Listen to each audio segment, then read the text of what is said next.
Саламатсыздарбы окуучулар, бүгүнкү биздин сабагыбыздын такырыбы табигат жана музыка. Сабактын негизги максаты окуучуларга музыка менен табигаттын байланыстуулугун түшүндүрө отуруп, табигат әуендерин тыңдата отуруп, кемпир косак әнин үйрөтүү. Табигат биздин алтын бесигimiz. Ормандын сыйкырлы сыбдырын, булактын нәзик сылдырын, кустардын сайраганын биз качан да сүйсүнүп тыңдайбыз. Ал таулардын аскак шыңдарына, даланын дарканына, өзен көлдердин айнадай айдынына сүйсүнүп карайбыз. Осындай ажайып көрүнүштөр композитор, музыкант, акын, суретчилерге калай әсер этти? Ол әсерден не туындады? Сендер калай ойлойсуңдар окуучулар? Олай болса окуучулар, келесі бейнероликке назар салып тыңдайық.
Окуучулар, көрсөтүлгөн бейне баянда табигат көрүнүштөрүнөн кемпир косакты тамашаладык. Олай болса, кемпир косак әнин айтып үйрөнөйүк. Ән айтпас бұрын алдымен даусымызды шаттыктырып алайык. До, ре, ми, фа, соль, ля, си, до, си, ля, соль, фа, ми, ре, до.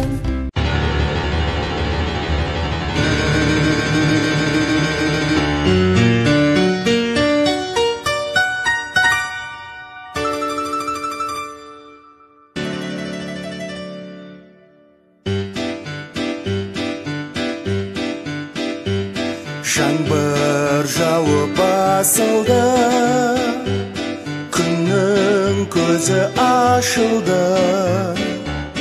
Өзен көлдің үстіне кемпір қосақ асылды.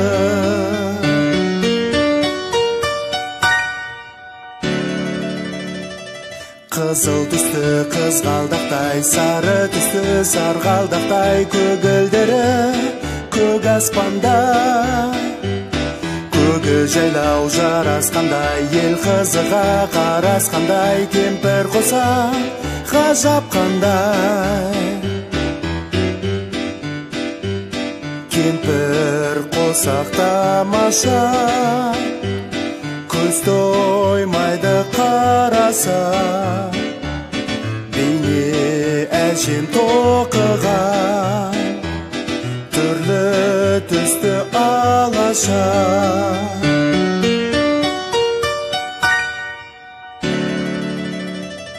Қызыл түсті қызғалдақтай, сары түсті сарғалдақтай, көгілдірі көк аспанда. Көгі жайлау жарасқандай, ел қызыға қарасқандай, кемпір қосақ ғажап қандай, ғажап қандай.